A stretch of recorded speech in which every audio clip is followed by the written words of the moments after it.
가끔 경제 뉴스를 보면 삼성전자 PER 11배, PBR 1.2배, ROE 11.6%로 주가가 저평가로 보인다. 뭐 이런 등의 내용을 이제 보는 경우가 있는데요. PER은 뭐고? PBR은 뭐고? ROE는 뭘까요? 왜 주식은 이렇게 어려운 단어들이 많이 나올까요? 그냥 우리 주식하지 말까요? 아닙니다. 막상 뜻을 알고 나면요. 원래 이해가 쉬워요. 그냥 용어만 어려울 뿐입니다. 그러니까 우리가 용어가 좀 어렵다고 두려워하지 말고 뜻을 하나하나 알아봅시다. 오늘은 용어 3개만 알면 되니까 부담 없이 배워보자고요.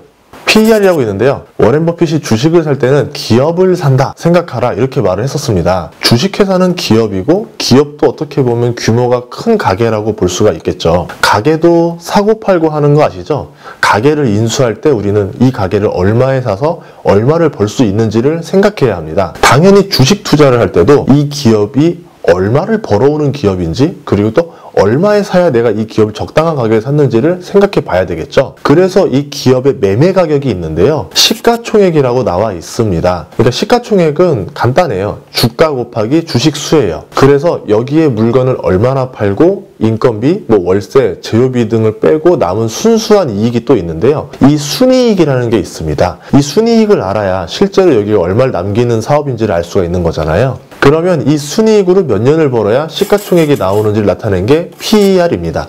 즉, 몇 년 안에 투자금을 회수하느냐 나오는 게 PER이에요. PER이 10이다 이러면은 지금 주식 가격에 사면은 10년이 되어야 본전을 뽑는다. 이렇게 말을 하는 겁니다. 보통 평균 PER을 이제 9에서 10일 사이 정도로 보는데요. PER이 낮다. 라고 하면은 매매가 대비 순이익이 높은 편이잖아요. 그러니까 내가 본전을 회수하는 기간이 굉장히 빠르겠죠. 그래서 저평가라고 말을 하는 거고 PER이 높다 그러면 매매가 대비 순이익이 되게 낮은 거죠. 그래서 원금을 회수하는 기간이 길어집니다. 그래서 우리는 이거를 고평가라고 합니다. PER을 보기 편하게 퍼센트로 한번 만들어 볼게요. 100에 PER을 나누면 투자 수익률이 나옵니다. 예를 들어서 PER이 5배다 라고 말을 하면은 100 나누기 5를 해야 되겠죠. 그러면 20%가 나옵니다.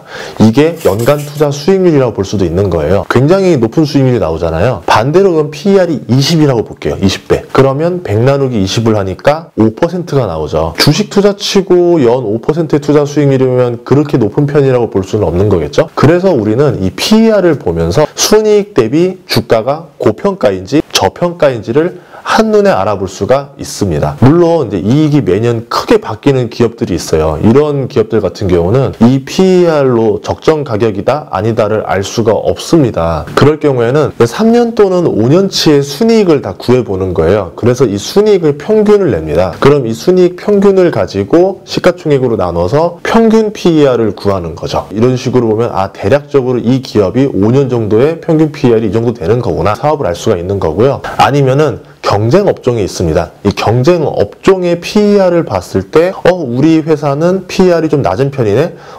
같은 업종 대비 좀 PER이 높은 편이네. 이러면서 경쟁사 대비 고평가인지 저평가인지를 알아볼 수도 있는 거죠. PBR을 알아볼게요. 우리가 가게를 인수할 때 들어가는 비용을 생각해 보면은 이 두 가지로 나뉘는데요. 가게에 있는 보증금이 있고요. 그리고 권리금이 있습니다. 보증금은 상가 주인으로부터 언젠가는 돌려받을 수 있는 돈이잖아요. 제가 가게를 나갈 때. 그래서 이 돈은 맡겨둔 돈, 그러니까 내 자산이라고 볼 수가 있겠죠. 그런데 권리금이라는 게 있어요. 근데 이 권리금 같은 경우는 전에 장사하던 세입자가 여기가 장사가 이만큼 잘 되는 곳이니까 내가 맨입회는 좀 줄 수가 없을 것 같고 웃돈 좀 주셔 이라고 하면서 뒤이어 들어오는 세입자한테 받는 돈입니다. 즉 이 돈 자체는 실체가 있는 돈이 아니에요. 그래서 우리는 프리미엄이라고 부릅니다.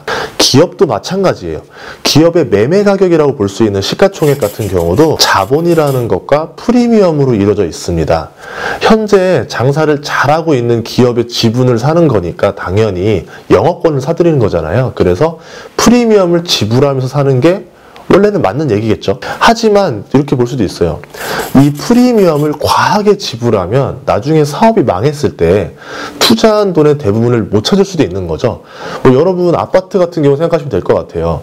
분양가가 2억인 아파트인데 프리미엄을 10억을 주고 사서 12억짜리 아파트를 샀어요. 근데 분양가가 2억인 거죠. 그러다가 나중에 입주할 때 보니까 집값이 뚝 떨어졌어요. 그러면 여기에 대한 거를 찾을 수 있는 방법이 없는 거죠. 이거와 똑같은 겁니다. 기업도. 그래서 이러한 지표를 만든 게 PBR이라고 있어요. 시가총액이 자본 대비 몇 배 상태인지를 알아보는 건데요. 자본총계라는 게 있는데 이 자본총계가 총 자산에서 총 부채를 뺀 순수한 자산을 말합니다. 이게 이 자본총계예요. 이 자본총계 대비 시가총액이 몇 배냐? 이게 PBR입니다. 예를 들어서 현금, 부동산, 시설, 뭐 자동차 이런 것들 자산을 모두 더한 상태에서 모든 빚을 빼요. 그러면 이게 자본총계가 나오는 거예요. 부동산으로 치면 실투자금 같은 게 나오는 거죠. 여기에 시가총액이 자본총계보다 더 많다. 나눴을 때 그러면은 시가총액 나누기 자본총계를 했을 때 1이 넘었다. 그러면 프리미엄이 있는 상태. 1보다 낮으면은 프리미엄이 마이너스인 상태, 이렇게 볼 수가 있습니다. 마이너스 프리미엄이라는 건 뭐냐면 가계로 치면은 이 가계를 매매하는 금액이 보증금보다 싸게 나왔다라고 볼 수 있는 거겠죠. 예를 들어서 기업도 마찬가지인데요. 돈을 잘 벌고 미래가 충분히 있는 사업이라면은 PBR이 1을 넘습니다. 1뿐이 아니죠. 4, 6까지 넘어가죠. 돈을 잘 못 벌거나 미래가 어두운 사업이라면은 이 PBR이 1을 넘지 않는 경우가 많습니다. 제가 알던 기업은 0.1도 있었어요. 그렇기 때문에 적당한 프리미엄은 잘 나가는 기업에게 당연히 따라 붙는다라고 볼 수가 있어요. 하지만 이 PBR이 과하게 높은 기업은 투자할 때 조심해야 됩니다. 예를 들어서 PBR이 4배다라고 하면 뭐냐면 이 자본이 1이고 프리미엄이 3으로 구성되어 있는 거죠. 그러면 회사가 망하면 내가 건져갈 수 있는 게 자본밖에 없잖아요. 그러면은 75%의 손실까지도 볼 수 있다. 반대로 아까 말했던 PBR이 0.1배인 기업이 있다고 했잖아요. 여기에 투자를 하면은 회사가 망했을 경우에도 내가 회사에 있는 보증금, 뭐 부동산이나 시설이나 설비를 팔아서 돈을 가져갈 거 아닙니까? 그러면 이걸 통해서 10배의 수익을 낼 수 있다. 1억짜리 아파트가 경매 10억에 팔리는 거예요. 그러면 오히려 난 땡큐잖아요. 그래서 10배로 가져갈 수 있다. 이렇게 보시는 건데요. 그래서 PBR이 1 이하면 자본 대비 저평가 기업이라고 말하고 1 이상이면 고평가 기업이라고 말을 할 수 있지만 실질적으로 1 이상을 고평가 기업이라고 부르지는 않습니다. 보통 한 4 정도는 넘어갔을 때 이제 좀 고평가 기업이다. 이렇게 말을 좀 하고요. 가치 투자자들 이야기를 좀 해보자면은 대표적으로 저도 있잖아요. 그래서 가치 투자자들 같은 경우는 이 PER과 PBR이 낮은 기업을 좋아합니다. 그만큼 주식을 저렴하게 샀다라고 이렇게 볼 수가 있는데 주식을 저렴하게 샀다라는 뜻이 반대로 또 뭔 뜻이냐면은 원금을 잃을 가능성이 낮다라는 말과도 일치하기 때문입니다. 그래서 PER 10 이하, PBR 1 이하인 주식을 좋아합니다. 그런데 또 반대편에 또 성장주에 투자하는 사람들이 있어요. 이 사람들은 결국 주가가 올라야 돈을 버는 건데 야 PER, PBR 낮은 주식들 이거 미래성장 어두운 거 아니야. 미래성장이 어두운데 주가가 오를 가능성이 없잖아 라고 해서 오를 가능성이 낮다 이렇게 말을 해서 좀 약간 PER과 PBR 낮은 기업을 또 그다지 선호하지도 않습니다. 그러면 이제 여러분의 선택이 남은 거죠. 여러분들의 생각은 어떤가요? 가치 투자자인가요? 성장 투자자인가요? 이상 PER과 PBR에 대한 설명이었습니다.